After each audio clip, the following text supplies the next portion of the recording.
This is a moment of great and abiding historical continuity. 41 years ago, Dr. Martin Luther King stood at this spot and he told us, I have been to the mountaintop and I have seen the promised land. I may not get there with you, but he promised us that we, as a people, would reach that promised land. A message was sent to us, brothers and sisters. A message which said, in 1968, my father was taken from us, and my brother Dexter and I took evidence into a court of law in Memphis, Tennessee. Evidence that a jury found probative. Evidence that demonstrated that Army intelligence had executed Martin Luther King. Brothers and sisters, it's treason at the top. There is continuity. This is the continuation of Martin's struggle. And we have with us today the living legatee of that struggle and that onward movement. What an honor. What a historical moment. Martin Luther King III, brothers and sisters, with us today.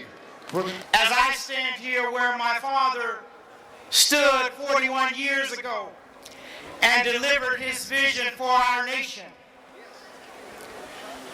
a vision which talked about making America a greater nation.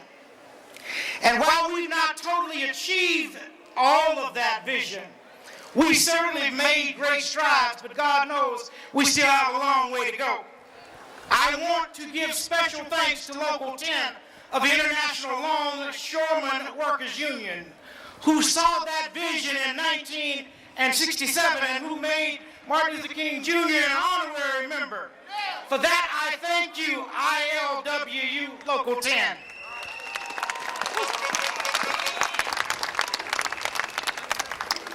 In fact, my father in 1967 talked about the tactics that labor used, often that he and others had applied in the movement to bring about social change in our nation.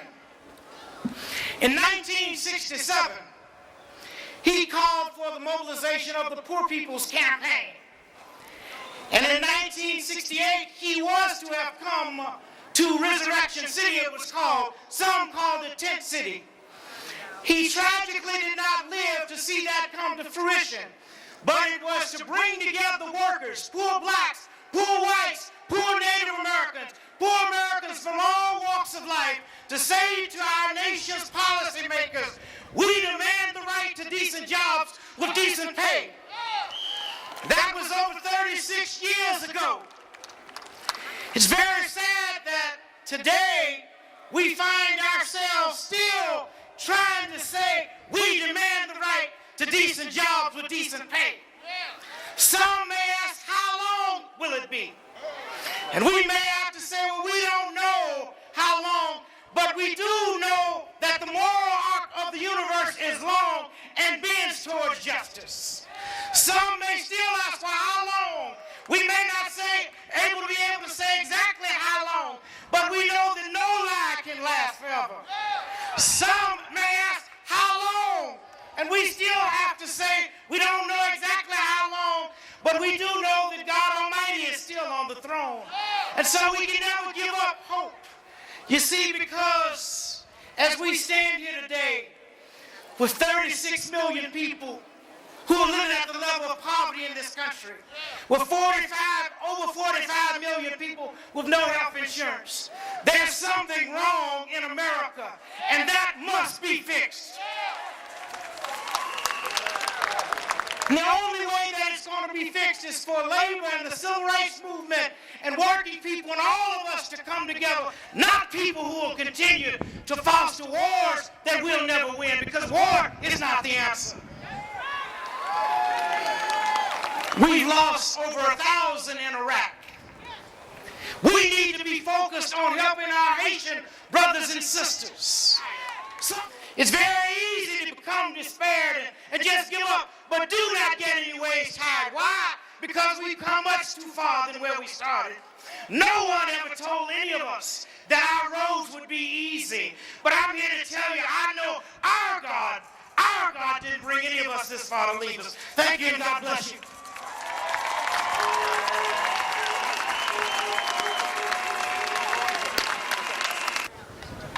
The heart and soul of the Million Worker March, the voice of the ILWU Local 10, the moving spirit, the will that made this happen, the real Clarence Thomas. Brothers and sisters, here is the brother that's responsible for this event and for an ongoing movement that will never end. Brother Clarence.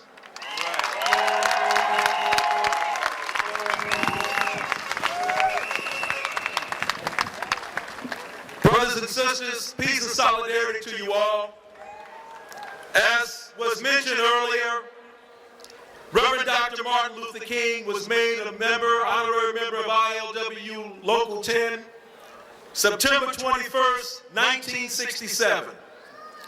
And one of the things that is more than a coincidence, I believe, is that when he came to San Francisco, he was in the midst of a major fundraiser where speaking engagements were going to be made from San Francisco to the East Coast.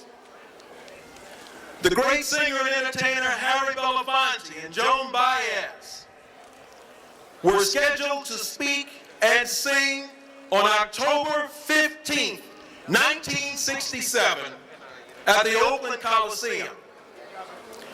When Dr. King was in San Francisco at our Union Hall, there was a photograph that was taken. I would now like to make the presentation of that photograph to Martin Luther King III.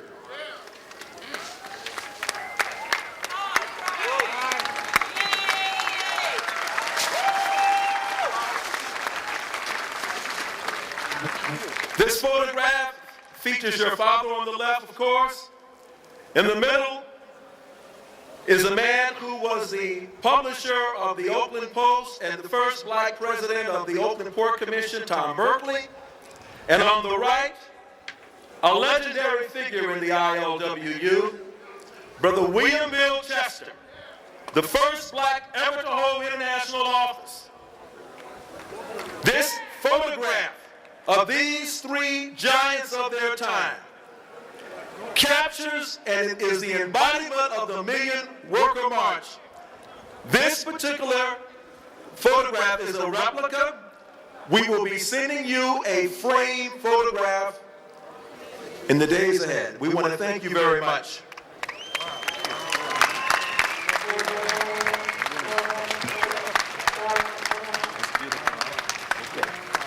All right. In the spirit of Dr. Martin Luther King, I would like to bring up a vocalist who is going to do a dedication first to all of you brothers and sisters and workers out there, and then next she's going to do a dedication to Dr. Martin Luther King. Brothers and sisters, I introduce Emily Balogna. Heaven help the child who never had a home. Heaven help the girl who walked the streets alone. Heaven help the roses if the bombs began to fall. Heaven help us all. Heaven help the black man if he struggles one more day. Heaven help a white man if he turns back away. Heaven help the man who kicks the man who has to crawl. Heaven help us all. Heaven help us all. Heaven help us all. Heaven help us all. Hear our call when we fall. Heaven help the boy who who won't reach 21. Heaven help the man who gave that boy a gun. Heaven help the people with their backs against the wall. Heaven help us all. Heaven help us all. Heaven help us all. Heaven help us all. Hear our call when we fall. Now lay me down before I sleep. In a troubled world, I pray the Lord to keep hatred from the mighty and the mighty from the scorn. Heaven help us all. Heaven help us all. Heaven help us all. Hear our call when we fall.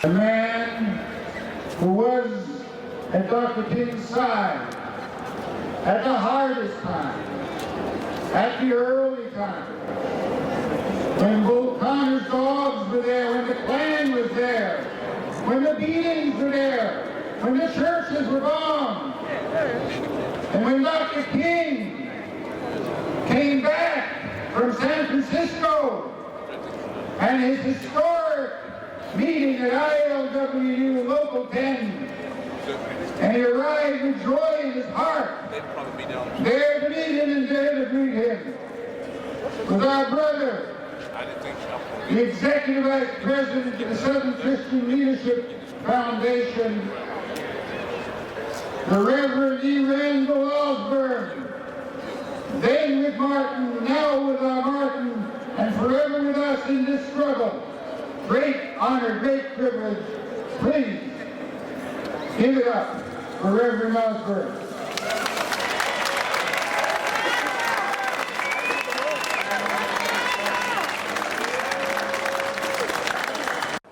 This man has been in the forefront of struggle for his entire life. He's been a voice for all of us in every sector of this country. The living legend, my dear friend, our brother, Dick Gregory.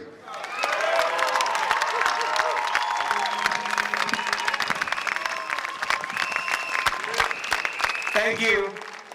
Let me say, for those of you who have worked to make this event possible, many like me, all I had to do is just produce a body, but a whole lot of work go in to making this day what we see here. So for those that was involved with that, we say thank you. I cannot believe that 40-some years ago, in the midst of this struggle, and as I walk through the crowd today and see so many of you old warriors bringing your friends and your children to this same struggle. But don't make a mistake. A lot of people kind of act like at one time America worked right and something happened. This country have never worked right for the poor, for the women, for the minorities. Never. We live in the most filthy, degenerate, ungodly, unspiritual nation that ever existed in the history of the planet. So why is it a shock to you 4 years ago when them thugs stole an election? That's what thugs are supposed to do, act like thugs. We're the power. We're the ones that make America great. And just because you don't have the money and don't have the recognition with NBC and CBS, let me tell you something about this America. The symbol is a big, bad, bald eagle. But let me tell you about this little beautiful butterfly. This little beautiful butterfly can fly all the way across the Atlantic Ocean. It can fly all the way across the Pacific Ocean, but the bald eagle can't make that trip. Understand your power. You might be frail, You might not have the money and the guns and the power, but understand the power of the butterfly, and that's exactly what you are. 40-some years ago, in the midst of the struggle, it wasn't many of us. We were frightened in a nation that didn't give a damn. In a nation that wondered, what did we want? But who would ever believe that the handful of us in the struggle that was frightened and afraid today would stand here with a whole nation that's scared and a whole nation that's frightened. And we're the ones that say, fear not. If Homeland Security was Homeland Security, spending $1 billion a week for Homeland Security, how come they ain't how come they ain't uncovered one drug shipment coming in this country since they've been in existence? How can you tell me you looking for terrorists and can't find drugs? A 9-year-old child can find a heroin man, but the FBI can't find him. It's something wrong. Understand your power. And I don't know why everybody was upset 4 years ago when that little thug hijacked an election. All you got to do is go back and read the voting rights bill.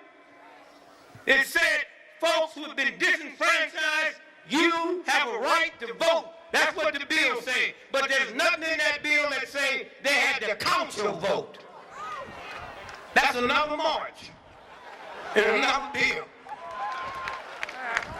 But because of you, because of this energy, not just this country, this whole planet has changed. But you don't understand that if you're looking at NBC and CBS and ABC and Fox News. You got to look into your heart. You got to look into your mind. You got to look and say, we are making change and we don't need no army. We don't need no damn gun. We don't need nobody to manipulate the minds of children. We live in a country today that's 1/6 of the world's population, but consume 94% of the world's hard drugs. Who are we praying to? What kind of Christian nation is this here? When you stop and think, every 4 seconds you've been here today, a woman in America has been beat up by her boyfriend or husband, not terrorists. Her boyfriend or husband. There's something wrong with a nation that's that sick. And what we have to do is supply the moral and spiritual force. And I say to you, I was there. We've been in this struggle. I can tell you how much change has been made. With no guns, no meanness, no bitterness. I never thought I'd live to see the day that the white press would ask a black like me to comment on white folks' problems. CNN today asked me, Mr. Gregory, you think we'll ever find Bin Laden? I say, we? I ain't looking for him. I'm trying to find out who my daddy is.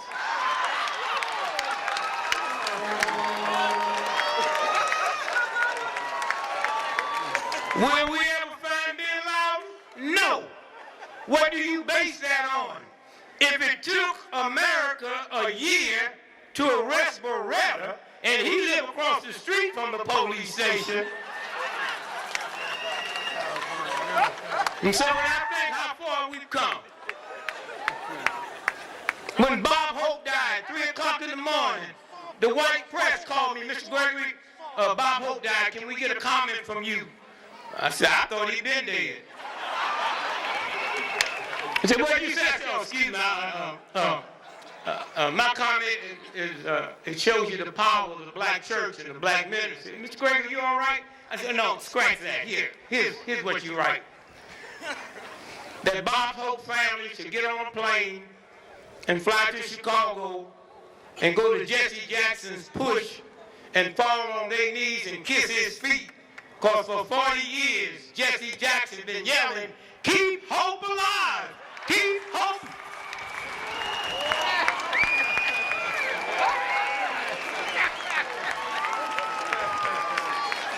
And so I leave you today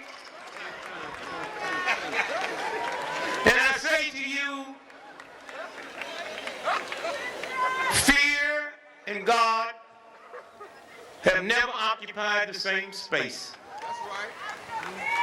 Don't come here today at this rally and don't speak to the people next to you. Don't come here today to this rally and not be concerned about people when you go back home. Don't be so damn concerned about who's going to win this election that you don't see homeless folks when you go back home. That you don't see poor folks when you go back home. That you don't see people living in bad conditions that would vote if they had the energy to vote. And I leave you with this, a 1 with 18 zeros. This planet Earth that we live on weighs 6 sextillions, 660 quintillion tons. And when you hold that Kleenex up and let it go, it'll fall. This planet Earth that we on is being held up, and there's nothing holding it. No string, no rope, no nothing. The same force that holds this planet up with nothing on it is the same universal energy that put you together. We don't have to worry about thugs. We don't have to worry about ungodly, unspiritual, mean people. All we got to do is look into our heart and know where the power comes from, and go back with a smile on your face and love in your heart. And don't be so busy trying to get this thug out the White House that you miss all the suffering people that's next door to you. I love you. God bless you. Peace be with you.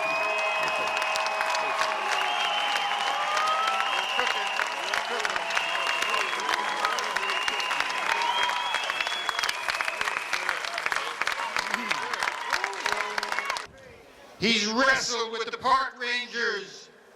He's fought off the Metro cops. He's struggled for the permit.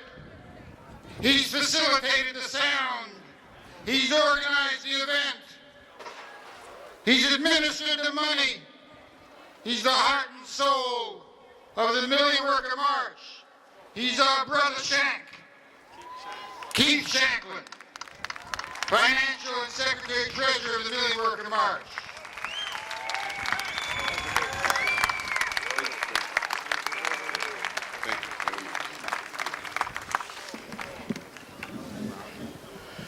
Thank you, Ralph, for that announcement. That was great. I really appreciate it. I'll give you the $5 later.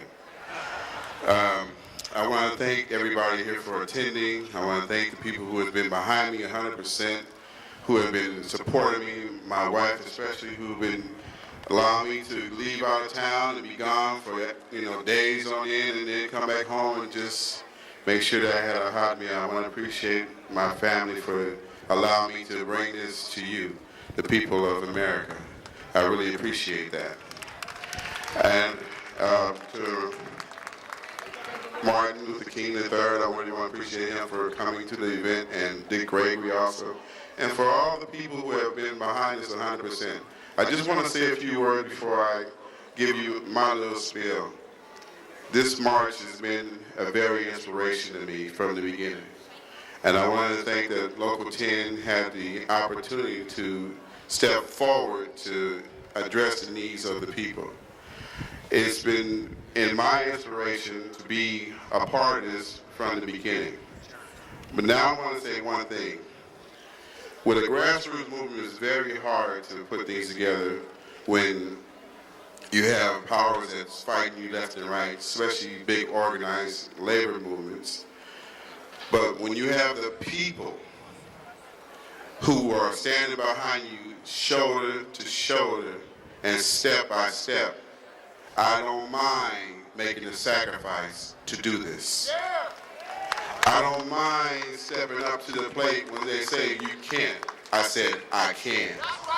I don't mind going out and putting my fingers in the hole to keep the water back when they said it's impossible. I don't mind that. And when the Park Services was battling with us all the way up until the day we got the permit, which was Friday about 3 o'clock. But you cannot stop the will of the people, as shown that's here out in front of us. I want to thank you, and I want to thank you because it was you who gave me the inspiration to keep going. Now I'd like to introduce a beautiful singer who's the lead singer of British Bad, Incognito, a solo artist, member of AFTRA and SAG. Her name is Masa Link. Hello, everybody. I come to you today grateful to be here and also to tell you that I hope that somehow through our unions we can all have better health care. In 1999, I gave birth to a premature baby. And after he finally got home and we thought the coast was clear, he developed a disease called RSV.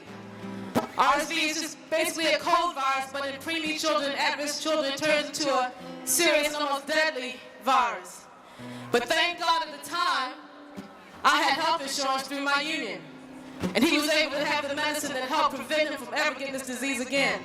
And I want everybody to know about RSV. Please go to marchofdimes.com or rsvprotection.com to find out more. But right now I want to sing and hope this is a song by Earth, Wind, and Fire called Keep Your Head to the Sky.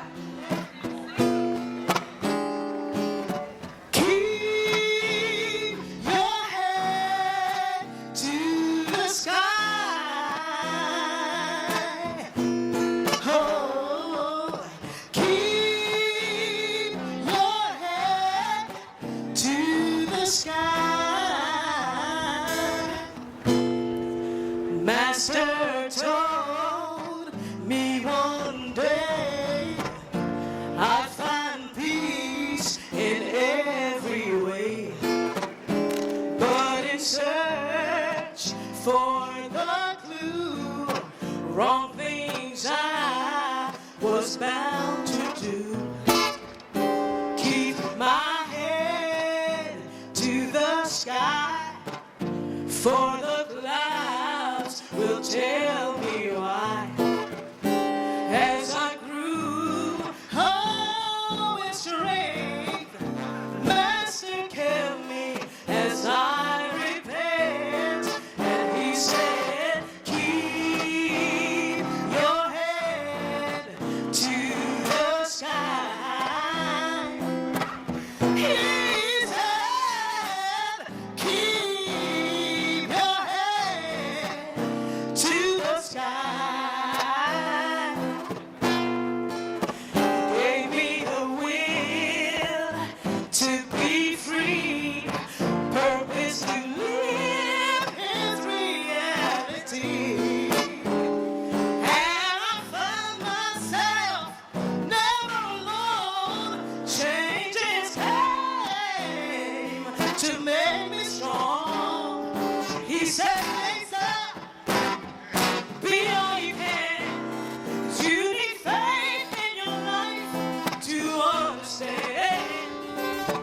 So it's saying for you to hear, keep your head in place understand. Keep your head to the sky. Don't you be afraid, got to be strong. Keep your head to the sky, and the clouds will tell you why. Your head to the sky, and the clouds will tell you why. The clouds will tell you why. Oh yeah, said keep your head to the sky, and the clouds will tell you why. Every time. Don't you ever be afraid. Keep on fighting. Don't you ever be afraid. Keep on fighting for what you need. Oh, keep your head to the sky. Oh, keep your head to the sky. Don't you worry, don't you cry, it's gonna be alright. Keep your head to the sky. Oh, you wanna sing it? Father, please bless us today indeed, and expand our territories. With your hand to guide us, keep us from evil and from causing anybody any pain. Amen, amen.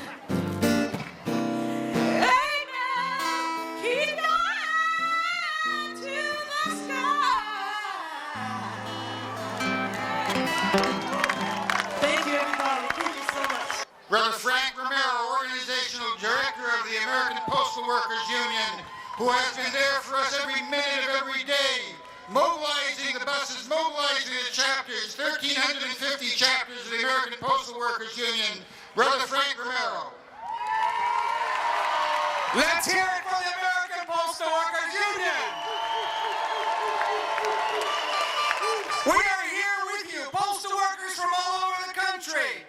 We are also on the front line of this terrorist movement. We are standing strong. We are delivering mail for the American public day and night. We have lost 2 postal workers here in this city of Washington, D.C. to the anthrax attacks. We are here also in force to thank you, the American public, for being there against White House Postal Commission. They were trying to close post offices in rural and urban locations, consolidate postal facilities, move our work out to the private sector. That way, there would be no communication between the different cities like we are used to. Universal mail service. Postal workers are here with you today, and we are here in support of this great movement. I also stand here as a member of the Labor Council Latin American Advancement. ¡Viva los trabajadores! ¡Viva los trabajadores postales! ¡Viva the Million Worker March! We thank you! Yay, postal workers! The next person to come to the podium is someone that I've known since 1965. He and I met as students at San Francisco State University. We both were members of the Black Student Union Central Committee. While there, we led one of the longest student strikes in American history around the establishment of a Black Studies program. Those experiences for both of us have had a great deal today while we're standing at this podium. This man, for many of you, is an action hero. He is not only an acclaimed actor, but he is just as much as an acclaimed human rights activist.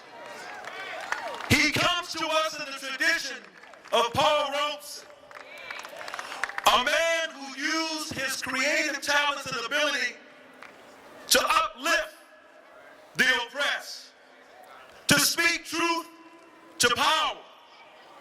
I bring you my friend, my brother, my comrade, Brother Danny Glover.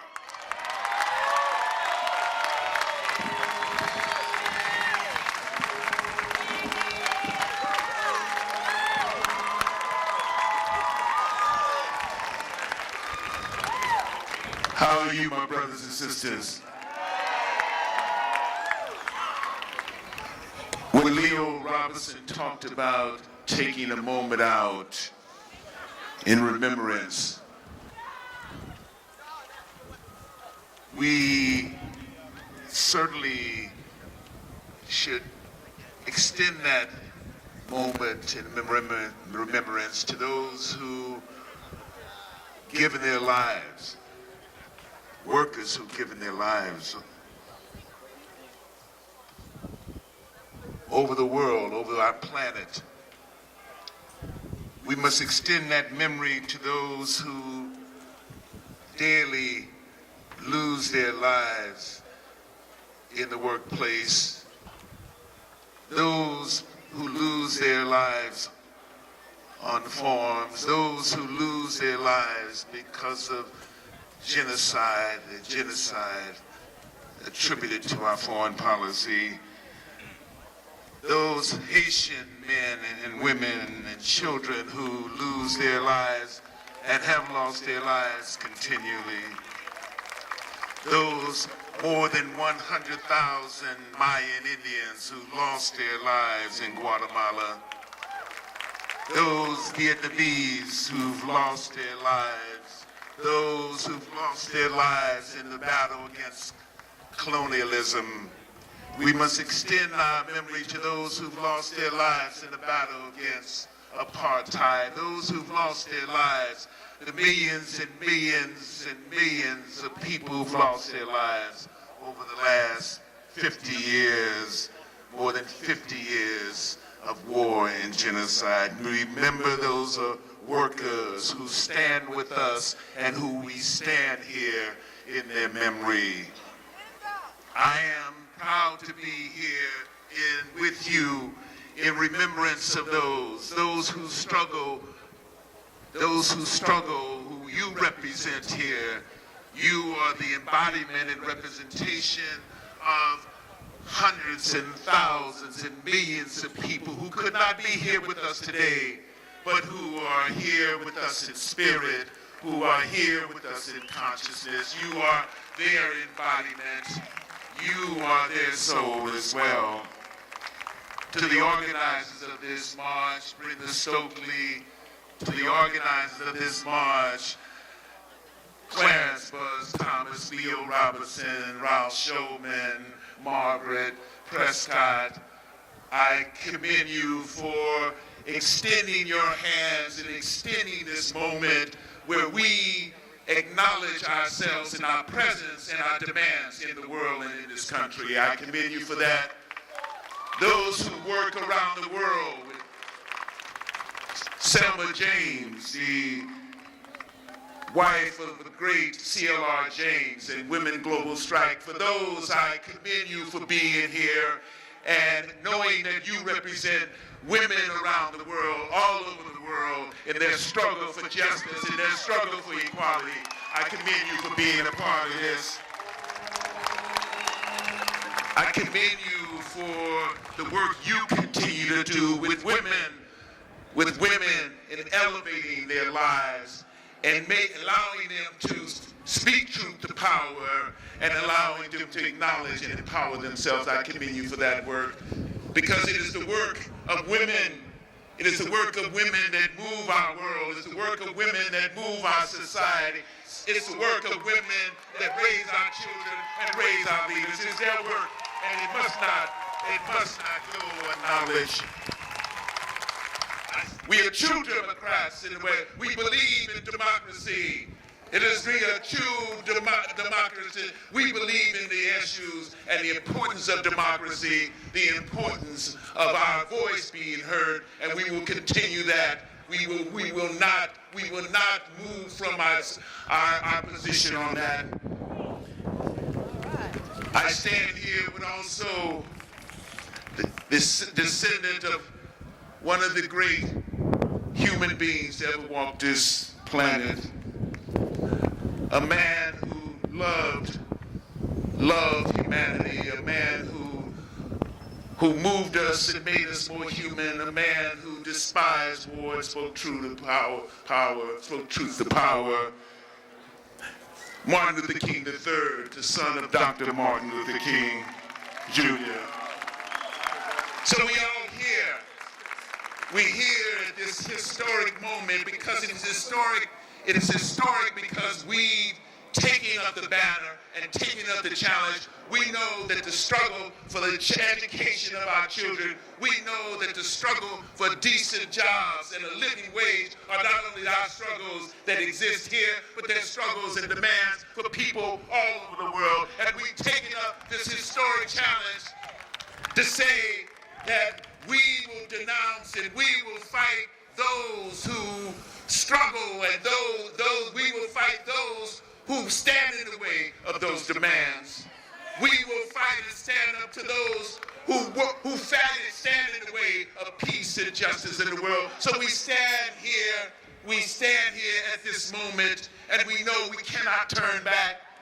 We cannot turn back because of our past. We cannot turn back because of the present. And we cannot turn back because we know what we have to do in the future.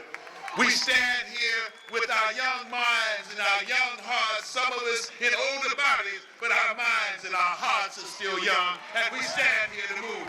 We stand here because we are the embodiment of what democracy really means. We stand here because what we do and what we demand is just. We stand here because what we demand is righteous. We stand here because what we demand, we must demand.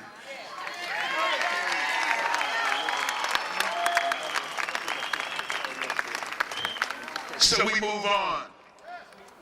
And we move to our organizations. We move to the rank and file, the unions that we work in. We move to those who are dispossessed. We move with them, and we all move. We all move, and we all continue to move. Whether Kerry is elected or not is irrelevant, because we know we have a battle to fight. We know we have to change not only the minds of the people, minds of those in power, and those who we entrust within leadership, but we know we have to set down a new paradigm for what justice means. We have to set down a new paradigm of what it means to have adequate health care. We have to establish a new paradigm in terms of what we mean by education, what we mean by justice. We must set down that paradigm, and it takes our energy, and it takes our work. Not our work just showing up to the rally. That's not enough. The rally is only a catalyst. The rally is only a moment in time where we seize the power that we have, and seize and understand that power, and move on and move through and do the work we must do. That is our calling. That is not our calling, because that is our story. That is our story. We are storytellers. And the stories that we will enrich the world with, the stories we will enrich in our communities with, the stories we will enrich our families with, are the stories of liberation, the stories that will define us today, tomorrow, and forever. Thank you. I just wanted to say this about Brother Danny Glover. What you should realize is that there were many people who wanted to come to this event today and didn't have the money to come. Sister Brenda Stokely, President of District Council 1707.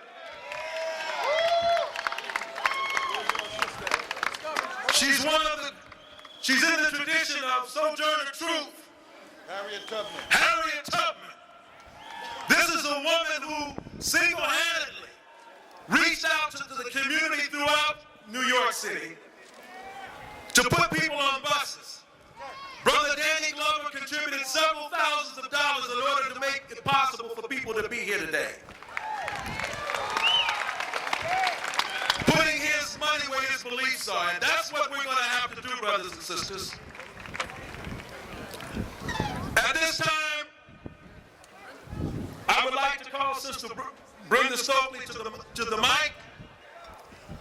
Brother Leo Robinson says that when she walks, the ground cracks. This is a woman who is heroic. She's a soldier. She's a commander. I've had the opportunity to work with her up and close and personal. It is my pleasure to now bring to the microphone and podium Sister Brenda Stokely.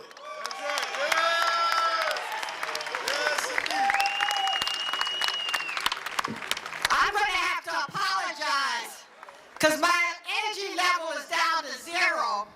But it's for the best thing in the world. And that's for us as working people to begin to reconstruct and build the kind of movement that puts a lot of people in on notice. The notice is we have the ability to speak for ourselves. We have the ability to define our own agenda. And more importantly, we have the ability to organize and fight for that. Because we're not filling all of the space here does not mean that there are not working people who saw the justification for this movement, who appreciated ILWU Local 10 for putting the call out, this heroic, bold, important call.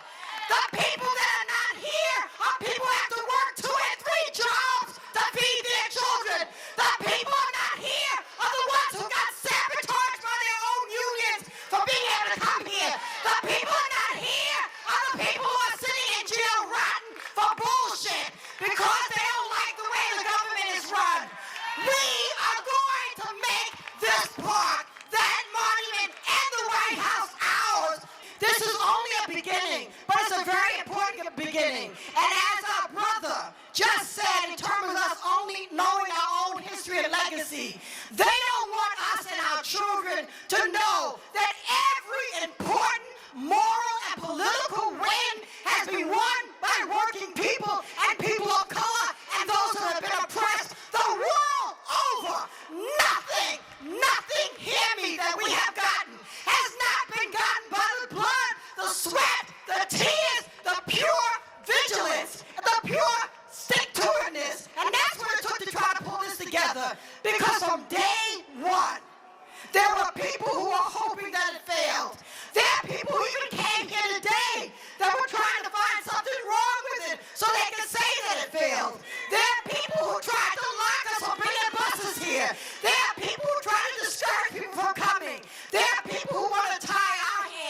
to a failed plan. The failed plan is that workers cannot sit around and wait for the ruling class to decide that our agenda is important. The failed plan is that working people cannot stand around and wait for the ruling class to say that our children should not be killed in Iraq or anyplace else. The only people that can take those failed plans and throw them in the trash bin where they need to be is us. Us, working people. Continue to fight. Continue to organize. We are going to win and make this country what it needs to be. Thank you. I want to briefly introduce two very important people to me. One was a sister who stayed up all night with us before we came here to make sure that everybody got on the bus. She's the same sister who had two of her loved ones, her daughter and her son-in-law, over in Iraq and Afghanistan. She just wants to say a few words of solidarity. The other person is my brother, Ralph Petersen, who organized heroically to get all the maintenance workers in his huge agency to fight for a decent contract and succeed in do that. These are the heroes. These are the people that are going to make this movement what it has to be. Thank you.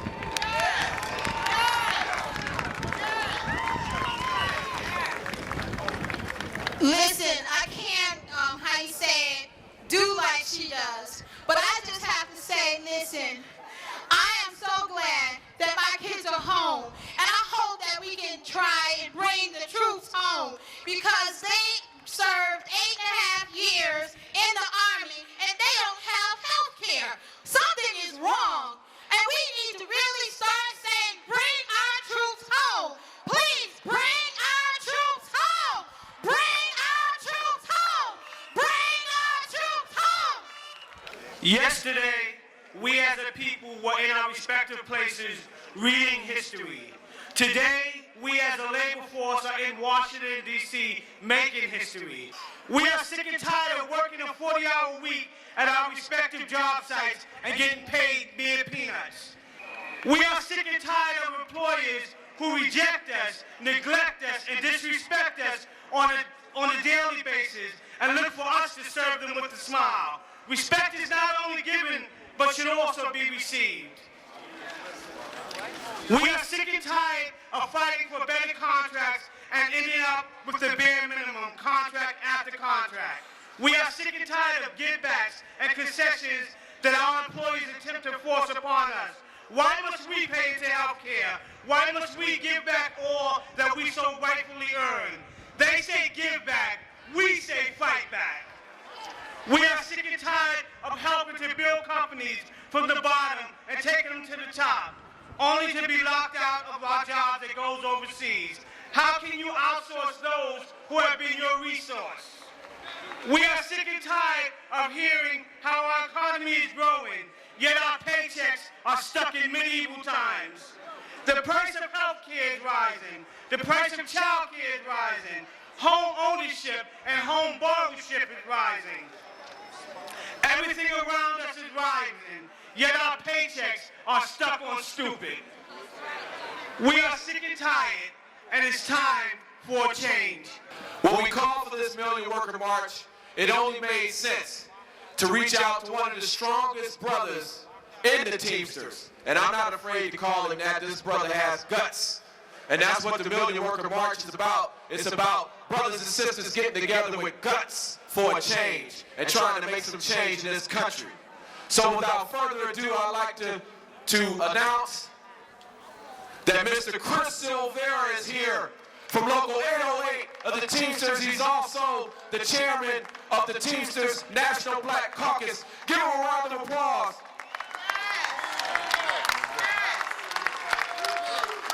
Union! Union! Power to the people! Power to the people! Union! Power! Union! Power! I just wanted to perk you up before we went on the march for the hotel workers, because we were about to solve their problem today. I just wanted to, before I say what I had to say, give some props to the people that made this happen, that brought me to this march and put me back in a mood that I had been in a good long time. Ralph Schoenman, Trent Willis, Clarence Thomas, the genuine, real, and true Clarence Thomas, Danny Glover, Jack, who else is up in here, man? Brenda Stokely. Wait a minute, she's separate. Let me tell you something about Brenda Stokely. Y'all lucky. You are lucky she came up here with her energy level low. Because if her batteries were full, we'd be running up on that hill right now and making changes on our own. Are you with me? We the people. We the people of the United States, in order to form a more perfect union. I'm going to tell you about the Constitution because I'm an Americanist. Establish justice. Ensure domestic tranquility. We don't have that today. George Bush has destroyed domestic tranquility. To provide for the common defense, promote the general welfare. If you're going to promote the general welfare, then that means we have universal health care. That's in the Constitution. The Constitution requires that we have national health care. Not only for ourselves, but to the future generations. They use the word posterity. I didn't want to confuse you. That's the future generations. What we're doing in this country today is robbing the future to pay the past. Your kids, your grandkids will owe so much money, they'll be working for $1.50 and be happy. Something's wrong with that picture. The Constitution, or the Bill of Rights, which is the first 10 amendments, said the people had the right to assemble and to petition government for the redress of grievance. So this is union stuff that I'm talking about. My grievances start like this. I want the right to strike without being replaced. I want the right to strike without being replaced, because if I can strike, I can correct my issues. I don't need Kerry, and I don't need George Bush. I need the right to strike. When I get the right to strike, the workers will be empowered to handle their own affairs. My grievance is like this. I hate free trade. I want an end to NAFTA, PNTR, and all the other so-called free trade agreements that's robbing us of jobs, robbing us of $20 an hour, robbing us of health care, robbing us of pension plans. I want an end to free trade. I demand that this country withdraw from the World Trade Organization and the New World Order. We demand an end to privatization. Privatization is a means to transfer the wealth from the public into private hands and leave us without pensions and without dignified jobs. We demand an end to privatization. We want an end to deregulation. Deregulation of the trucking industry, deregulation of the airline industry has left all of these airlines, all of these trucking companies bankrupt. But more importantly, it has put the future of workers who put up 35 and 40 years, put up their pensions. Their pensions are in trouble. 40 years of work requires that I get my pension. Deregulation has destroyed secure work environments in this country. We want the government to end the idea of cross-border trucking, of truckers coming across the border to destroy our jobs, to destroy our highways, to threaten us while we're driving around. We want an end to cross-border trucking. And if you're going to bring them over here, then make sure they're in the master freight agreement.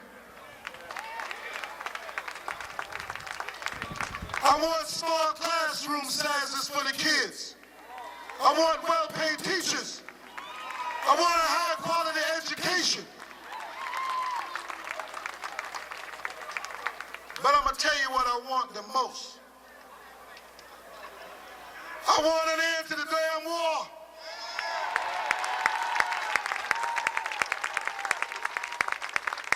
It's $200 billion that we don't have for prescription drugs, that we don't have for teachers, new schools, better infrastructure, more doctors, more nurses, better paid teachers. I even want the cops to get some money. Oh, they might lock me up from time to time, but the better educated the cop, theoretically, he'll act better. But the war is destructive. The war is destroying the future. Wealth is finite. There is but so much money to go around. When you take $200 billion and ship it to Iraq, it means we lost something in America. I'm going to tell you right now, I'm sick and tired of George Bush. I'm sick and tired of the Democratic Party. But you know who I'm really pissed at? The AFL-CIO. This is the grassroots. This is the rank and file. The $100 million that they gave on a gamble. Because they're gambling that Kerry gonna win. They did not have $1 million for the workers, the people who put up the money to make them give Kerry $100 million. They didn't have $1 million for us. Something wrong with the AFL. Something's wrong with John Sweeney. Something's wrong with Richard Trumka. Something wrong with Jimmy Hoffa too. Because they should have been here. They should have been the one to lead the march. If the timing was wrong, they should have told us when the right time was, and we would have been there. So I'm telling you right now, we the rank and file, this is a beginning. This ain't over. We just brought you here so you can start. Let me tell you something. There'd have been 100 times more people here today if the AFL-CIO had not went out of its way to trip us up, to put up roadblocks, to stop us from being here to express the will of the workers. Something's wrong with the AFL-CIO. I also got to give some props because there's some defiant Teamsters in the house. Oh yeah, there's some defiant union brothers up in here. Defying the AFL, I want to thank all my Teamster brothers, TNBC, Teamsters National Black Caucus, that came from California, Kansas City, Chicago, Cleveland, Houston, Texas, all over, Connecticut, Boston, to be here. Big up to TNBC. And I want to yield 2 minutes to my brother from the Transport Workers Union. Come on, brother. Good afternoon, ladies and gentlemen. My name is Richard McKnight, and I'm a transit worker from New York City. And we move 7 million people every day. And we understand in New York all the issues of privatization. We understand all the issues of lack of education for our children. I'm here with my son right here. He's 9 years old, and I wanted him to be here because this is a monumental event. Because labor and grassroots organizations and the anti-war movement are coming together for the first time in a long time for all the issues of the working class. And we must remember that everything here is connected. The struggle in Haiti, the struggle in Iraq, the struggle in Palestine, the struggle in Colombia, where they are killing union representatives every day for trying to organize. We must understand it is all connected. The AFL-CIO must also understand that it is all connected. And we need to withdraw our pension funds from companies and the governments that give money to Israel that use that money to kill people. Thank you very much. We are 1 million strong because when we go home, by the end of the day, more than 1 million will know about this event. Thank you very much. Young people in this country, choices stem from either working at Walmart, going to jail, or going to the military. Those three options are not acceptable. That's why we need young people to rise up. It's time to rise up. And you not only fight for yourself, you fight for your kids too. We need the hip-hop nation to rise up. It's time to get political. Young folks can do it too. I'm not as old as I look. So now, with that said, I'd like to introduce a hip-hop group, a very strong brother, came up from the streets of Los Angeles. He's here to do something for us. I want you all to listen to him. Brothers and sisters, I present to you Will B. Yo, check. I got the billionaires with me right now. Right, that's right. These guys represent the people that are running this country right now and have us all out here angry. I want everybody to put your signs up in the air if you plan on voting this year. And if you don't have a sign, put that fist back up in the air, because we know what this means, don't we? You can't hear me, put that fist back up in the air if you know what this means. Track 2. Yeah! The billionaires came to see something. We want to know how many people come on and plan on voting this year, because this is what the billionaires got in store. Check it out. Fashion back on Washington when the billionaires took your voting rights away. You think the fellas got heard from the list? A lot of innocent people's names on this list. They said I wrote up on that November day because all black people got turned away. So many fellas got tossed out of there. The people are a hanging chair. Down in Florida, we saw the water flow. This Georgia brother Jen was running the show. And the Secretary of State who inflicted the pain was the chair of the Florida Bush campaign. And the commentator was called George B. with his cousin who was heard by TV. I knew what I could think is coming and we're gonna win it.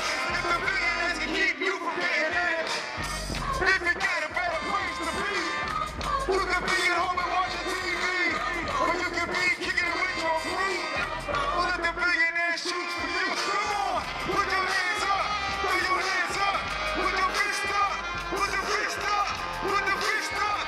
This is hip hop. Come on. They found a better way to make it. It's seem clean. They put an electronic voting machine. And then they sold those suckers nationwide. But we're the only ones who know what's on the inside. You push the button that the voting machine keeps track. And then it's always very easy to hack. We got it probably fast because our machines don't leave no paper trail. Balogna is that. The billionaires don't want you to vote this year. Representing your legend loud and clear. That the votes can be counted in your community. Why even register? You're wasting your energy.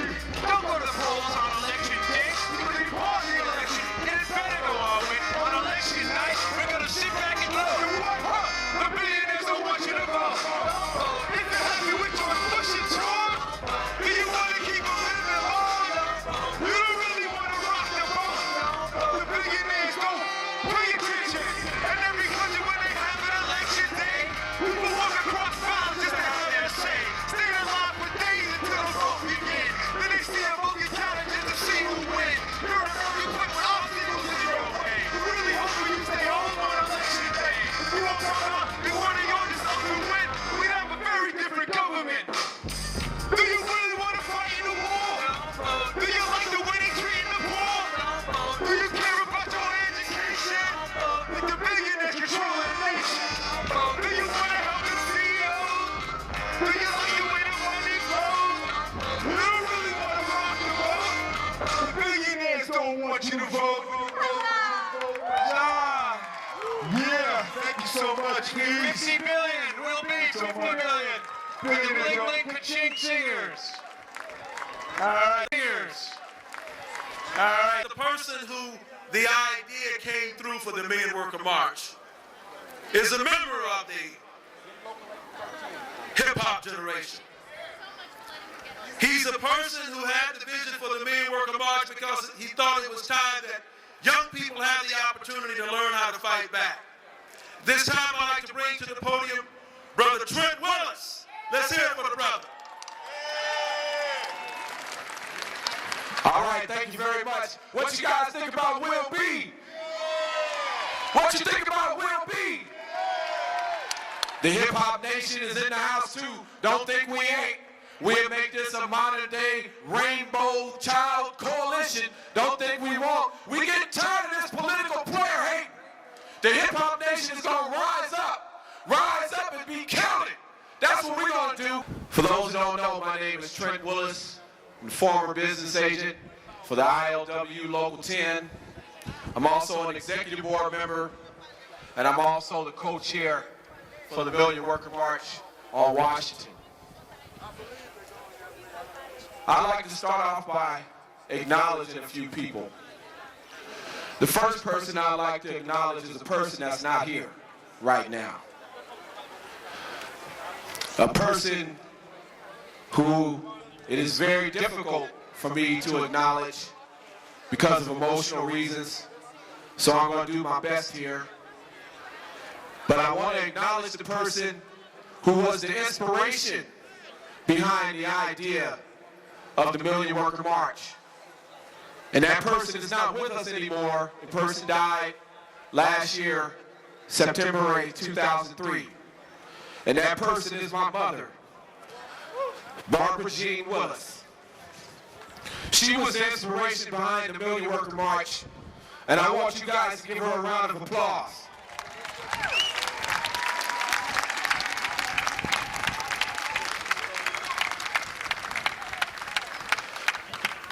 Now, last night, we had a gathering at the District of Columbia University, and I spoke, and I almost got choked up there too, and I told the people in the audience that I was a longshoreman, and longshoremen don't cry. Well, I guess I kind of did away with that myth, but I want to acknowledge the pensioners of the ILW for making the Million Worker March possible.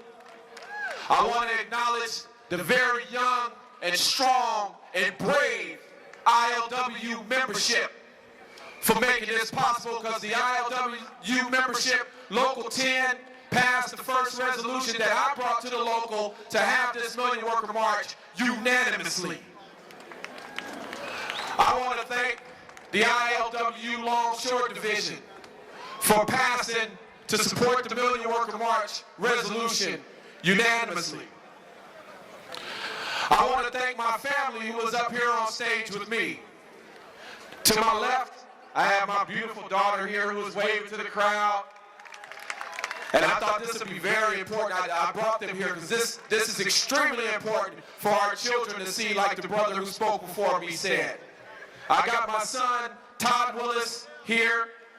He's 6. Wave to the crowd. I got my wife, Lena Willis.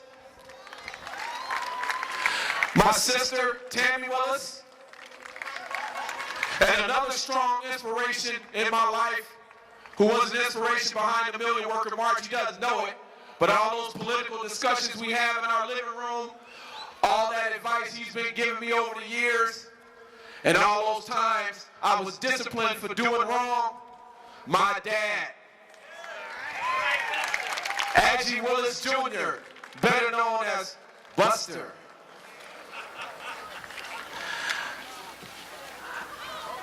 I'd also like to thank the civil rights leaders and freedom fighters who came before us, those who are still here and those who are no longer here, because this march was given in their spirit. I'd like to acknowledge Martin Luther King Jr. I'd like to acknowledge Malcolm X, Patrice Lumumba. And you know what? I'd like to even dedicate this march to people like Emmett Till, people who never got justice, and people who it took 50 and 60 years to get justice. This march is for them also. In 1967, Martin Luther King came to our Local 10, and he was made an honorary member. Now I was 1 year old when that happened. But that just goes to show you how powerful Martin Luther King was. Because I couldn't read. I didn't know in a society that seems to be dead set on taking all of those things from us. When there are attacks on working people, both unionized and ununionized. That, brothers and sisters, both young and old, is the time to respond. We put together a lineup here, brothers and sisters, to put this march together. A lineup that was meant to provide offense. For too long has the labor movement been defensive and concessionary. The Million Worker March is about changing that. There's no way you're going to win a game with defense alone. With defense alone, the best you can do is tie or lose. You have to have some offense to make gains. And that's what the Million Worker March is about. I'm not going to speak much longer because I don't want to repeat everything the speakers spoke about before I got up here. But I just wanted to talk to you for a minute like I've talked to you on the job. It's time to rise up, young people. Our future is at stake. And those of you who are in my generation who have small kids like this, who are 8, 9 years old, 6 and 7 years old, you better wake up about this war in Iraq. And I'm going to give you one good reason to wake up. Because if this war goes on 10 more years, and that draft is instituted, whose kids do you think they're going to be drafted? They're going to be drafted ours. So don't think just because you're too old to be drafted that you're out of the water. Because they'll take somebody who is more dear to you than yourself and send them overseas and send them back here in a box. I'd like to acknowledge another person who was taken from me unjustly, who was an inspiration behind this march. And that was my older brother, Todd Leonard Willis. He was killed in 1983, and he was a member of the U.S. Army. And we still don't know what happened to him. He was killed in Fort Carson, Colorado. And we still do not know what happened to him. And those are the kind of atrocities that go on in this country every day with no response. And it was one thing I learned in my life from my parents and my family, the Willis family, is that when you're attacked, you respond. You don't sit idle and let people run all over you and do you any kind of way. Now here, in 2004, we made a call for a Million Worker March. And this is not the end today, brothers and sisters. When you leave here, you look at that website, like Brother Leo Robinson said, and then you come and join us. Because, brothers and sisters, we aim to respond. I want to introduce to you a woman who is a reporter and who, when no other television station, no other radio station on this planet took us seriously when we started this campaign, she took us seriously. And she called me on my cell phone to give me an interview for KPFK Radio, one of the more progressive stations in our nation. So without further ado, I'd like to introduce to you a very strong woman and a member of the Million Worker March, and also the Women's Mobilization, Margaret Prescod. Yeah, thank you, thank you. You know, I want to say that the women are in the house. I'm here today representing the Global Women's Strike, and I'm really glad that Trent spoke about his mother as the idea behind the Million Worker March. For those of you who are still with us, I want to acknowledge all of the women who are here today, because as women, we're at the forefront of every movement. It doesn't matter that we're speaking late in the program. Without the women who are on the Million Worker March Committee, without somebody like Dolores Thomas, Clarence Thomas's wife, without Brenda Stokely, and all of the women out here, this event today would not have happened. I want all y'all out here to acknowledge each and every woman in this house today. I also want to say and bring greetings from our network, representing grassroots women and networks in 60 countries around the world, under the fiercely anti-war theme, in caring, not killing. The contribution that we have brought to the Million Worker March is that there are many of us who are in labor unions. There are many of us who are wage work, but who are not members of labor unions. But there are many of us who are not in wage work, who are in the communities, who are mothers on welfare, who are relative caregivers, who are taking care of our children who are in prison. These are the people who could not be here today. These are the invisible workers, but we are workers nevertheless, and we are going to be invisible no more. Without our work, without the contribution, caregiving in the community, nothing, not even what goes on at the wage work could happen. Who are the invisible workers? There are the mothers, grandmothers, and other caregivers. They're grassroots activists. They're subsistence and family farmers and farm workers. They're prisoners and ex-cons. They're those struggling on welfare, on disability benefits, on Social Security. There are child and bonded laborers. They're domestic and home care workers. They're immigrants with or without papers. There are sex workers. There are refuseniks and veterans. There are students. There are rape survivors and others fighting for justice. There are community volunteers and more, whatever our sexual choice. Corporations must not be able to find cheap labor anywhere, not in sweatshops, not in prisons, not in farms, not in the home. Why should we compete as workers and be used against each other? Why not cooperate globally and win? Overwork, underpay, and no pay must end in every corner of the globe. Prison labor must end. Subsidies that now go to agribusiness must go to farm workers everywhere. The occupation in Iraq, but not only in Iraq, the occupation of Haiti must end. No more sweatshop labor enforced by U.S. Marines in Haiti. The Dorochiba Railroad Workers of Japan, 26 railroad workers from Japan came to Washington, D.C. to join in the Million Worker March. And these are the workers who are the counterpart of the ILW Local 10 in Japan. They fought privatization in Japan. They fought contracting out in Japan. They fought the smashing of workers' rights in Japan. They're engaged in ongoing struggle mobilizing the Japanese workers on a national basis. They are here with us, brothers and sisters, 26 Dorochiba Railway workers with us for the Million Worker March.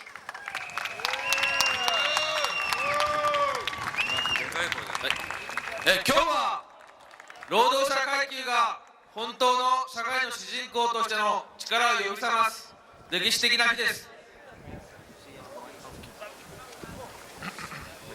October 17, it will be the historic day of the working class. Today, we are going to convince ourselves of our great power and strength necessary to become genuine master of the history of society. 日本では本集会に連帯する多くの集会が東京、大阪、仙台、広島、福岡など十数カ所で行われました。 In Japan, many rallies in solidarity with this MWM have been accomplished in 10 and several cities such as Tokyo, Osaka, Sendai, Hiroshima, Fukuoka, and others. 日本の道路市は鉄道労働者が代表してミロワーカーマーチへの連帯の挨拶を送ります。 I'm here to express our solidarity with the Million Worker March on behalf of the railway workers of Dorochiba, Japan National Railway Motive Power Union Chiba. 私たち道路市は1987年の国鉄の分割民営化交易に違反のストライキで戦い40名の解雇者を出しました。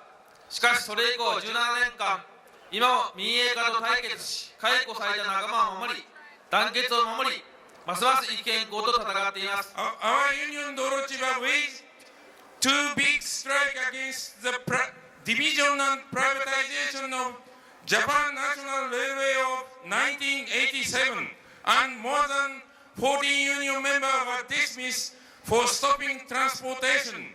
Since then, in spite of this mass dismissal, we have been fighting for 17 years, more and more resolutely against privatization in firm union solidarity to defend the dismissed colleagues.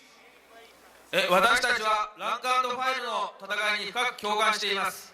私たちも戦う労働組合を蘇らせるために戦います。We stand together with you in our union common fight to unite rank and file and to revive militant movement of labor union.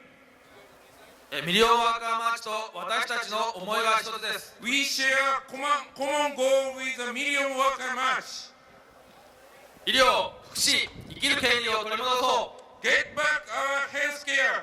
I'm here to express our solidarity with the million worker march on behalf of the railway workers of Doro Chiba, Japan National Railway Motive Power Union Chiba. 私たち道路千葉は1987年の国鉄の分割民営化攻撃に違反のストライキで戦い、40名の解雇者を出しました。しかしそれ以降17年間、今も民営化と対決し、解雇された仲間を守り、団結を守り、ますます意見公と戦っています。Our union Doro Chiba waged too big strike against the division and privatization of Japan National Railway of 1987, and more than 14 union members were dismissed for stopping transportation. Since then, in spite of this mass dismissal, we have been fighting for 17 years, more and more resolutely against privatization in firm union solidarity to defend the dismissed colleagues. 私たちはランク&ファイルの戦いに深く共感しています。私たちも戦う労働組合を蘇らせるために戦います。We stand together with you in our union common fight to unite rank and file and to revive militant movement of labor union. ミリオンワーカーマーチと私たちの思いは一つです。We share common goal with the million worker march. 医療、福祉、生きる権利を取り戻そう。Get back our health care. Get back our welfare. Get back our right to life. 民営化に反対、労組の団結を破壊するな。End privatization. Stop distraction. Our right to organize. 治安弾圧をやめろ。Stop political repression of workers. イラク侵略占領を直ちにやめよう。End the war on Iraq. End occupation. 自衛隊を今すぐに戻せ。Bring the Japanese self-defense force home now. 沖縄の基地を撤去せよ。Withdraw all U.S. military base from Okinawa. 労働運動をランク&ファイルの手に取り戻そう。Reclaim the labor movement from for the rank and file. 11月7日、日本でもミリオンワーカーマーチを実現します。ぜひ日本に来てください。We are going to hold a workers' solidarity rally on November 7 in Tokyo. We expect our rally will surely be successful, gathering a large number of the workers in solidarity with the Million Workers March in Washington, D.C. and the struggle of the KCTU of Seoul, South Korea. We ask you, brothers and sisters, come to Japan and join us. 内への階級戦争と外への侵略戦争に労働者階級の誇りにかけて戦おう。We are the proud working class of the world. Let's fight against war at home and war abroad. インターナショナルソリダリティ、国際連帯の力で共通の敵との戦いに共に立ち上がろう。Workers International United can never be defeated. Let's fight together against a common enemy.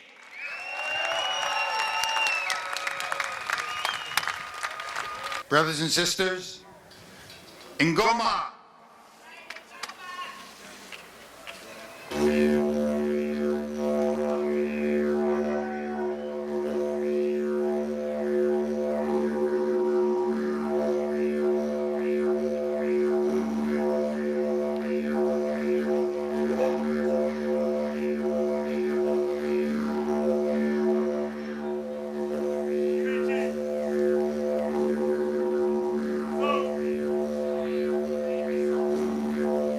Check. Yeah, hiya.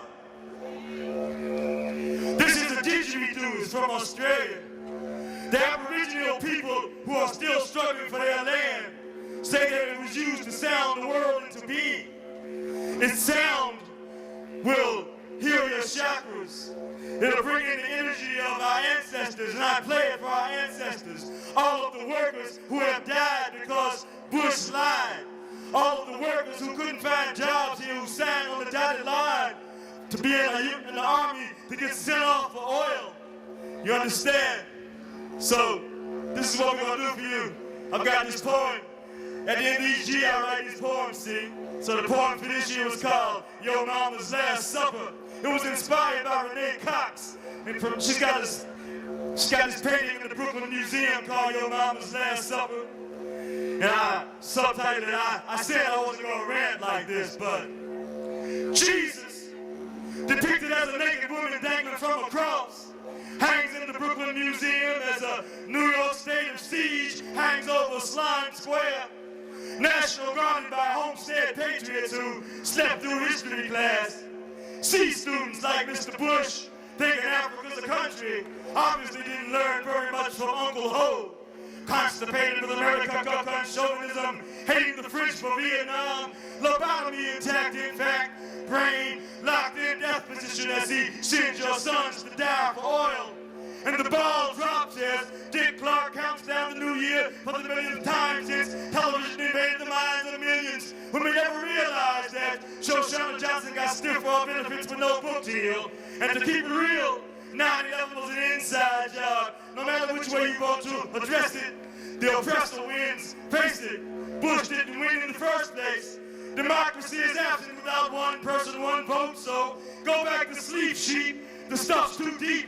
As the real body count from Iraq does not make the news. And the chicken hawks suck the vote like blood from the corpses of your sons. Because the rich go to college while your kid sucks up depleted uranium. And all the news is about Jacko getting jacked up, haunted by the ghost of Elvis and the Beatles as white folks seek revenge for Neverland. But we're running out of body bags and American flags. And the news does not report the real numbers of the dead, MIAs, AWOLs, no suicides. So I bring you the truth, disguised as a poem, interrupting the sports, soap operas, and violent movies designed to keep you deluded. Numb to the fact that some of your kids won't be back from Iraq.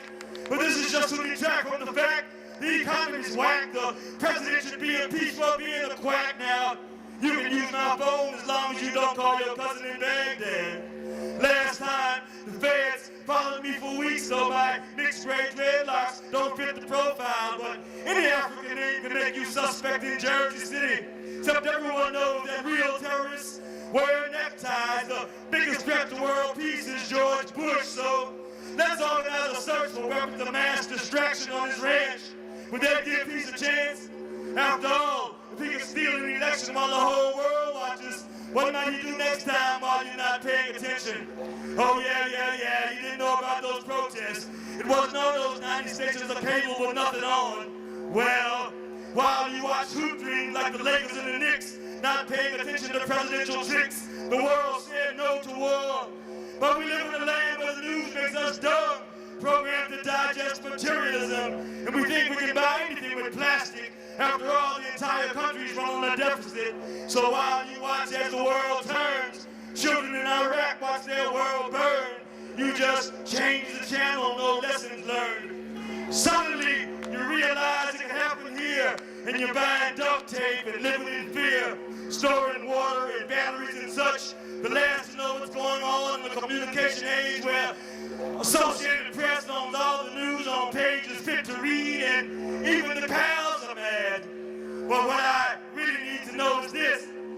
Saddam Hussein had 30 doubles.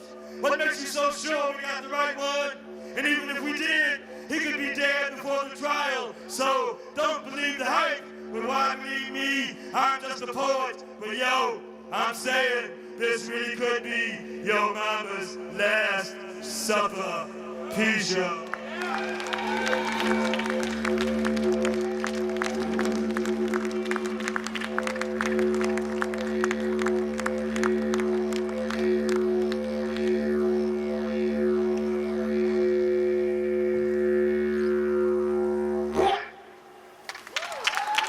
Speaker is Alan Benjamin from the San Francisco Labor Council.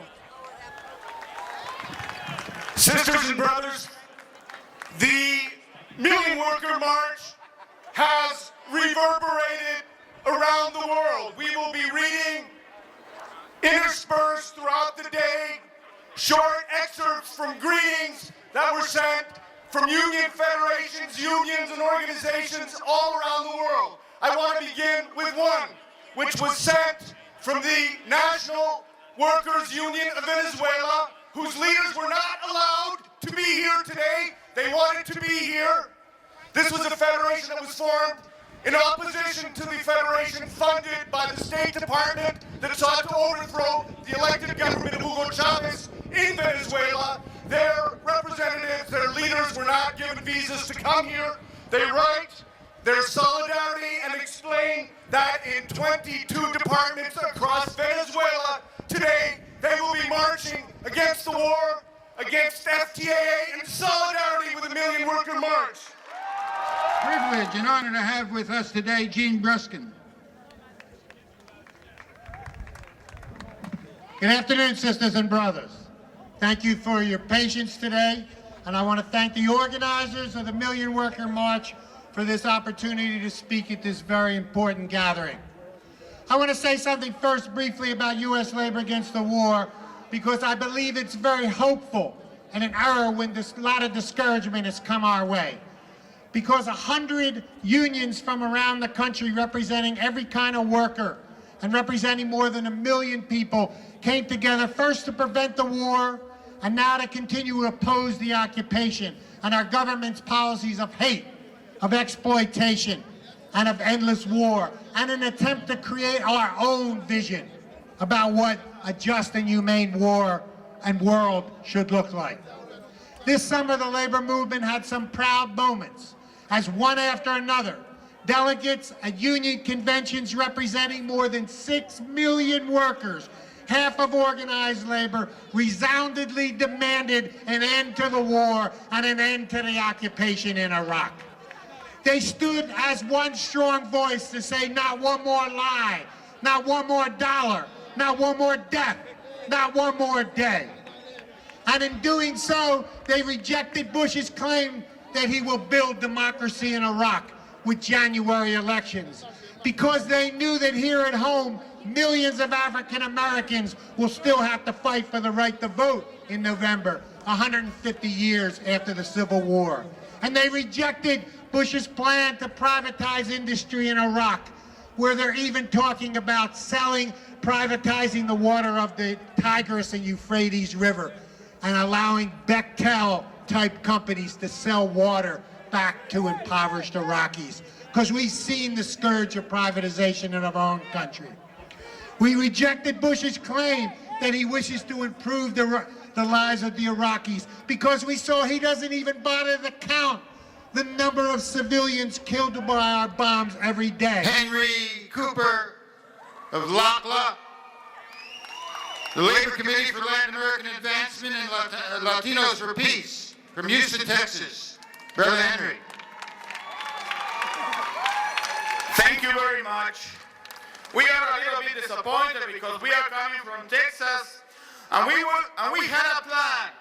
We were trying just to come here, speak a few hours ago, and then pull out our ropes and go and corral a jackass that left Texas 3 years ago and has been murdered our brothers and sisters. He came over here with the help of his brother, someone in Miami, someone over there in Florida, and he is being responsible of a lot of death. He has been using the excuse that his former friends, that their former fellowships that he helped to arm came and attacked the United States. He's been using the excuse that his former associates have killed our people, and now he's trying to find them. He's trying to find Osama bin Laden. But lately he said that he didn't care about it. He doesn't think that much about it. He's more interested in the oil of Iraq. And our brothers and sisters, our Latino brothers, they are not dying over there just because of the intentions of these war profiteers, of these warmongers. I hope that next time we'll have more time to express all what we have to say. And we're going to give a big help to our organizers here in the national level to speed up these kind of organizations. We are preparing in Texas, in Houston, several marches with undocumented immigrants by the end of the year, regarding whoever is going to be in the White House. And we're going to show how we can do better rallies in order to give the opportunity to all the people to speak, just like our sisters from Haiti and our brothers and sisters from Japan that are showing what is the international solidarity of the workers' movement. So thank you very much, and we'll see you soon. Sister Nellie Bailey of the Harlem Tenants Council is a fighter, a class struggle fighter, a leader of the struggle for the tenants in Harlem, a leader of the struggle for social justice of the oppressed. Sister Nellie Bailey. Thank you so much, Ralph. I'm not going to repeat a lot of what was said here today, but I do want all of us here and those who are watching to take a moment of silence for those 1,000 or more who have died in Iraq and the tens of thousands of Iraqis who have perished. When you pass the Vietnam Memorial, it grips you in your throat as well as your gut, because you know that the blood that has been shed by our loved ones, your sons, your daughters, your husbands, your wives, your loved ones, is all in vain, based on a lie of mass deceit. We say not only to the Bush administration, but to the Democratic Party that it is time to bring the war home. And the message that we have to the Democratic Party, because we know that the Bush administration is in fact a criminal empire on a level that we have not seen in modern history of this country. But we say to the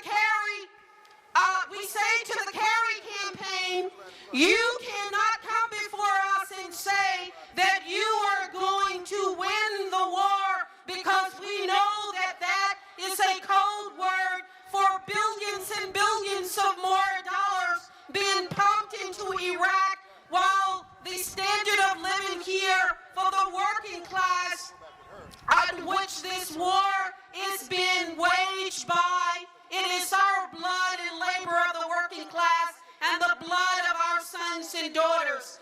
We as workers must dissuade ourselves of the harmful illusion that the Democratic Party is the lesser of the two evils.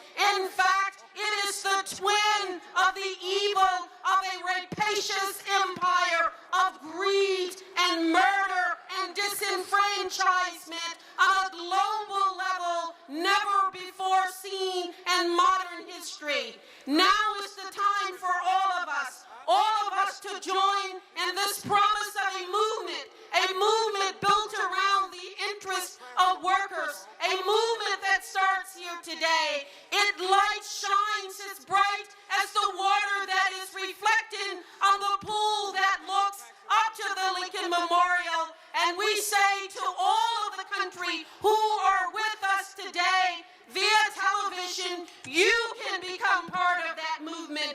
We need you. No more blood to be shed for the rapacious greed of the criminal Bush empire. Bring our children home. Bring our children home. And you help us to start building a movement from this day forward. It is a new day. Peace and solidarity to all of you today and to all of you who are watching. I take particular pleasure to introduce an author who has had a profound influence. Gerard Coby has written in a seminal book about the nature of DuPont, the corporate rule in this country, its criminal character, its continuous and rapacious exploitative role. But he is also the president of the National Writers Union, UAW 1981, I'm a member of it. And he is also part of an AFL-CIO council in Champlain, Vermont. He is a leader of the workers' struggle. He has been a supporter of the Million Worker March. He's a distinguished author, and I'm privileged to introduce him to you. Greetings from thousands of freelance writers in the National Writers Union across the country. It's fitting that we stand here in front of the Lincoln Memorial, the memorial to the man who led the party of my father, to fight for free soil, free labor, and a democratic republic, the Republican Party. In those days of crises, the Republican Party was very different than what it is today. It did not stand for the status quo. It was, in fact, a new party that had come into existence because the economic alliance between the Midwestern farmer and the Southern slaveholder along the Mississippi had been replaced by a new economic alliance between the Midwestern farmer and the manufacturers and workers of the Northeast, making a new political alliance necessary in the form of a new national party. At that time, no existing party, neither Democrats nor Whigs, were facing up to the great moral and economic crisis of their time: slavery and the control by the slaveholders of the Supreme Court, the White House, and much of the congressional leadership. Today, we are faced with a similar crisis that also threatens America with a great historical divide, a divide of the people and a divide in the road to the future, a crisis that lies beneath the Iraq War, beneath the social inequities in our nation, our tax burdens, our loss of industrial, decent-paying jobs, our loss of family farms, our rising health care costs, and the prices of everything from prescription drugs to gasoline. And beneath why the media does not tell the real story: inordinate corporate control.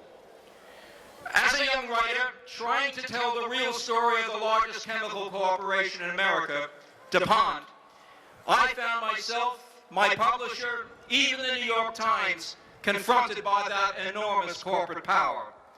Fighting the suppression of my book right up to the Supreme Court, I learned that fighting alone as an individual was not enough to win.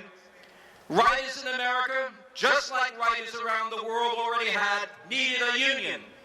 That's why I'm a proud member of the National Writers Union and the professional division of our parent union, the United Auto Workers. Today, we writers and reporters are under pressure by corporate power as never before. In a recently released award-winning book, Into the Buzzsaw, leading journalists expose the myth of a free press, CBS's Dan Rather talks of his self-censorship about the war on terrorism and the Iraq War.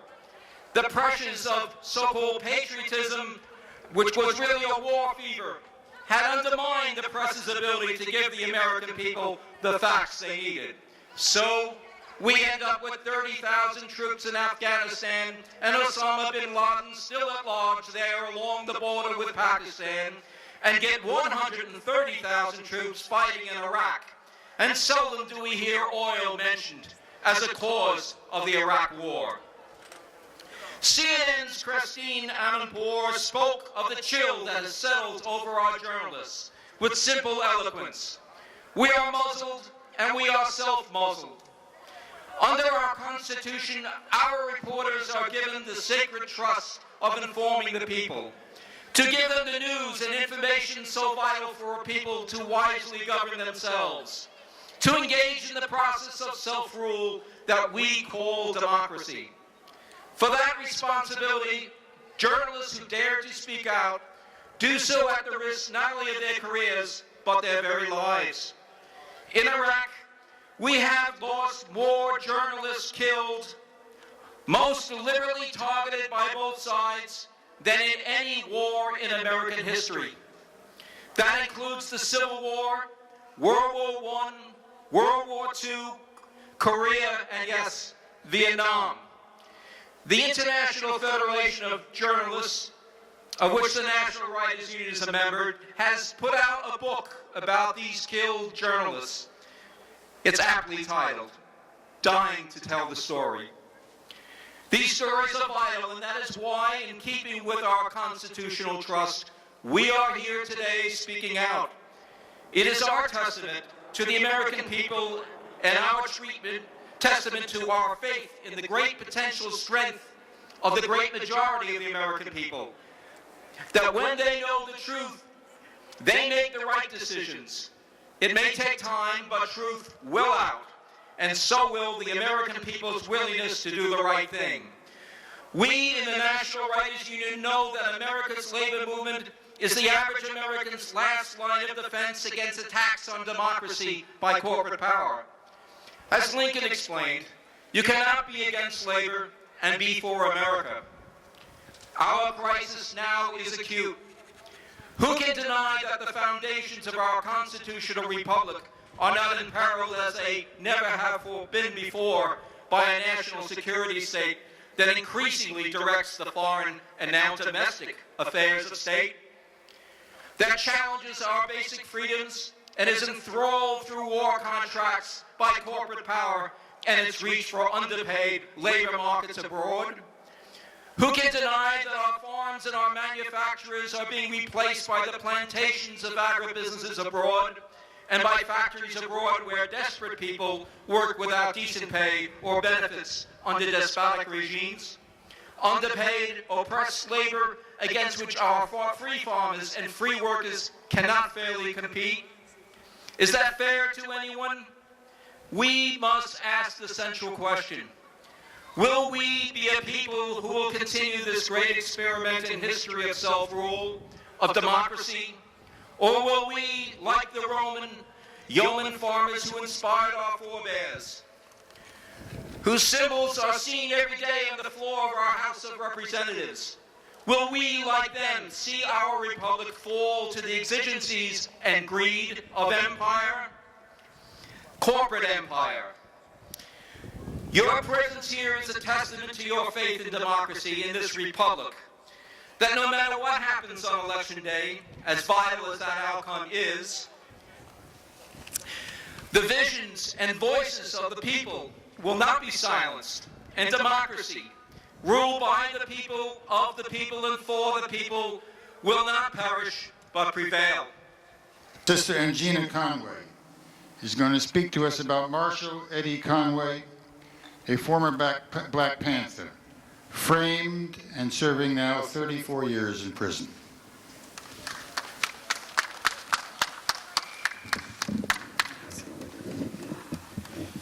All power to the people. Power belongs to the people. I'm going to be very short because we're getting ready to close this program. This is a message from Eddie Conway. Anyone who wants more information about him, please go to www.freeeddieconway. I'm speaking on his behalf. Revolutionary greetings and solidarity to the workers, our families, our friends, and our supporters. I want my voice added to the millions of thousands of people for better wages, for universal health care, decent housing, food, and for all, a safe work environment. No other economic group has the interests of poor and oppressed people at heart more than the worker. So it is our duty to take the collective unity that we have developed here, back into each of our communities and transform the unity into programs that will empower us. Coming together today is a beginning that will lead to the concrete changes in the condition we struggle against daily. As a political prisoner, I would like to call on everyone here to help free all political persons held since 1960. 40 years ago, we were too, marching and protesting and rallying as you are today. We are victims of the government counterintelligence program known as COINTELPRO. While that program was declared illegal in 1976 by the U.S. Senate committee known as the Church Committee, which was charged with investigating the abuses of the FBI and the relief, and in this time we still have no relief given to the victims that were imprisoned or arrested or murdered by that program. Over 35 years later, over 100 political prisoners in the U.S. continue to suffer as a result of COINTELPRO. We are mounting a campaign to get new hearings on COINTELPRO, to have it opened and reopened, revisited, and we would like all of you people here today, and those in the audience that are listening and viewing, we would like you to contact your congressional representative and demand open new hearings to investigate the crimes of the political machine that moved against the people. We want an investigation into COINTELPRO now. We thank you very much for this listening here today, and we ask you to continue to struggle with us. Eddie Conway, free Eddie Conway. Free Mumia. Free all political prisoners. All power to the people. Sister Lucy Murphy from Washington, D.C., brothers and sisters. If you think of the Middle East in this modern time, you can't help but say the word Palestine. People there have lost their land, some have lost their home. They live in other countries, their freedom almost gone. Palestine needs her freedom. Palestine needs our love, needs our love. Palestine needs her freedom, needs her freedom. Palestine needs our love. People there are rich, people there are poor. Some have education, so what are they fighting for? They're fighting for their freedom, fighting for their land, fighting for their children. Let's help them make a plan. Palestine needs her freedom. Palestine needs our love, needs our love. Palestine needs her freedom.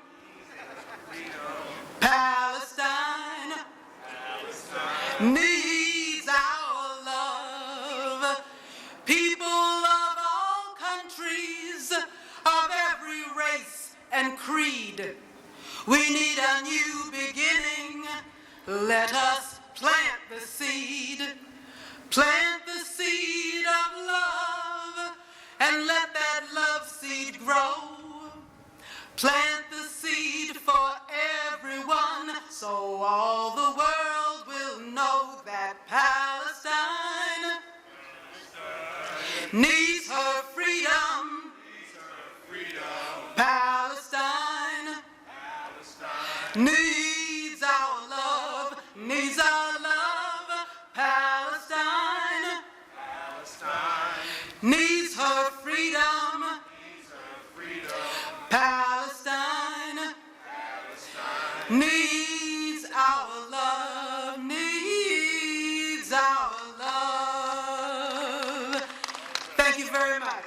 Brothers and sisters, a final word.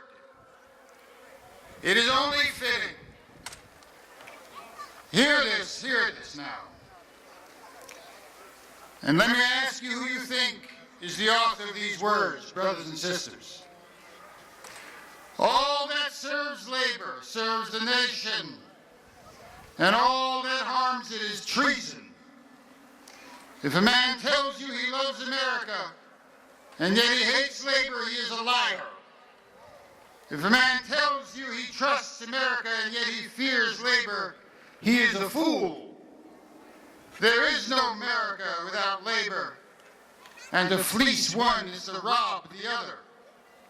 Labor is prior to and independent of capital. Capital is but the fruit of labor and could never have existed but for labor. The strongest bond of human sympathy must be that which unites working people of all nations and tongues and kindreds. I see in the near future a crisis approaching that unnerves me and causes me to tremble for the safety of my country. Corporations have been enthroned, and an era of corruption in high places follows, and the money power of this country endeavors to prolong its reign until all wealth is aggregated into a few hands and our republic is destroyed. Those words, brothers and sisters, were those of Abraham Lincoln, at whose memorial we have met. And since Abraham Lincoln articulated those words, brothers and sisters, we are told but recently that 1% of the population of this country owns and controls more than 95% of the rest of the people combined, brothers and sisters. They have hijacked this society. They have purchased the political process. They own the one big property party with two names. They are the permanent enemies of the working population of this society, and they wage class war against us every minute of every day, every minute of every hour of every day and every week. This movement, brothers and sisters, is about the rights of the many and not the rapacious greed of the few. And it is but the little beginning, brothers and sisters, because the real election, yes, the real election occurred today when working people elected to mobilize in our own name with our own agenda and to speak truth to power and to build that struggle and that movement across the society that will herald the day when we are the masters of our own destiny, and when, in Martin Luther King's words, we reshape the society and we transform America. Stay with us, brothers and sisters. There are a few here at this moment, but there are many for whom we speak, and there are even more whose life conditions cry out for the message of the Million Workers' March. The struggle continues. I would like to take this opportunity to thank each and every one of you who've come out today. But more importantly, I want to thank the volunteers who've, in some instances, worked all night, who have given up their time, money, and energy to make this Million Worker March possible. I want everyone to be heartened by this event today and to understand one thing. This is a movement. This is the 21st century civil rights movement. This movement will be more centered around class than race, which is not to say that race doesn't matter. It does. White supremacy is still in place, and so is institutional racism. But there are certain things that bind those of us in America who work for a living. We all share a common experience, having to go to work every day to make decisions about what bills we have to pay, whether or not our children will have a bright future. We don't live off of unearned income. And it's important to understand that we are going to have to make sacrifices if we want to make change in this country. Yes, and it starts today. And I would urge all of you to go back to your respective communities and organize house by house, block by block, union by union, in order to make the kind of change that's going to be necessary. We may even have to have sit-ins at the House of Congress. Whatever it's going to take, that's what we're going to have to do. So people need to get prepared for sacrifice. We can't get buffaloed into thinking that we don't have any power. We've got all the power, but we have to not be afraid to use it. We have to turn that television off. Start spending time with our neighbors discussing the issues. Freedom does not come free. You have to give something up for it. And what the corporations and the rich and the elected officials who are not serving our interests, they don't think that you have the courage to do it. They didn't think that we had the courage to have this march today, brothers and sisters, and we showed them that we did. And what you should also know is that we weren't just having a Million Worker March demonstration here in the United States, at the nation's capital. There were demonstrations going on throughout the world. They don't want you to know that. Despite what you may read or not read in the paper tomorrow, do not be discouraged, because CNN is not our friend. ABC is not our friend. The New York Times is not our friend. What we have to realize is that we don't have truth in media. So please, go back to your communities, organize. This is our country and we need to act like it's ours. Don't be afraid to stand up. Don't be afraid to fight back. Don't let them tell you that you don't have power. We can shut this country down. All we have to do is do it. Don't get all hyped up about these upcoming elections. We understand what these candidates represent. And it's a damn shame that all of our money, especially that coming from organized labor, is going to the Democrats. The Democrats have failed us. The Republicans have failed us. We all know that. It's time for a new day. And we have to stop being lazy and get prepared to run candidates that will represent our own interests. I say this to you. Remember the spirit of the Million Worker March, but more importantly, be prepared to do whatever it takes in order to have those 22 demands met. It's not going to be easy, and it's not going to happen overnight. But every time an elected official comes to your union hall, comes to your church, you stand up and say, we want universal health care. We want a national living wage. We want that military budget cut. Let's throw these bombs out of office. They're not represented. That's what time it is now. I thank you all. I wish I could name every single person that had something to do with this event today. But I want to thank the brothers and sisters from the ILWU, from the International Action Center, from AFSCME, from NEA, all of those who endorsed the Million Worker March. And to those who thought that you could stop the people today, keep this in mind. We're coming back with more. Next time we're going to shut the country down. We're going all the way. All power to the people. Power to the people. All power to the people. Power to the people. The spirit of the people is greater than the man's technology. The spirit of the people is greater than the military-industrial complex. The spirit of the people is greater than George Bush. The spirit of the people is greater than John Kerry and the Democratic Party. And we say this, whatever the outcome of those elections are, we're not going to stop moving. We got plenty of work to do. Our children's lives are on the line. We do not have to take lowered expectations, brothers and sisters. That's BS.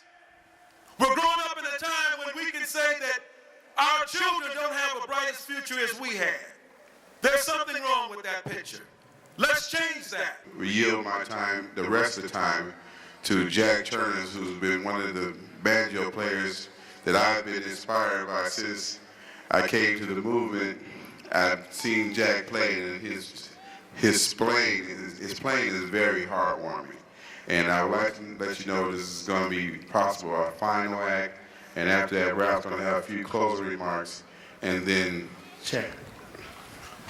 we're going to ask the volunteers to meet behind the sound stage so that we can get this gear back and put it together, so next time we come here, we can have another rising event and let the politicians know that we will be heard. Thank you. Thanks. Thanks, Shane. This is called the Union Grand. It's the theme song of this march. This is sing-along, too. Come on, you miners, you truckers, you welders, pipefitters, dock workers, pickers, house builders, all walks of life, ranch, union, and local, come join the Union Grand. Come on, you marchers, you chanters, you posters, pace-hitters, sign holders, letter writers, jailbirds, peace and for justice for the people, for the plan. Come join the Union Grand. Come join the grand union of unions. Come join the Union Grand. Our struggles for justice are struggles united. Come join the Union Grand. Solidarity, my friend, there are forces to hold institutions and systems running out of control. To harm us and rob us and worse to divide us. Come join the Union Grand. Solidarity, my friend, the cogs are upon us. Life on this planet gets great, more profit. Organized and united forever to stop it. Come join the Union Grand. Come join the grand union of unions. Come join the Union Grand. Our struggles for justice are struggles united. Come join the Union Grand. Solidarity, my friend, is a thunderous word. It can shake the tall towers or roll the wide earth. We are the tide, we are billions. Come build the Union Grand. Come build the grand union of unions. Come build the Union Grand. Our struggles for justice are struggles united. Come build the Union Grand. Come build the grand union of unions. Come build the Union Grand.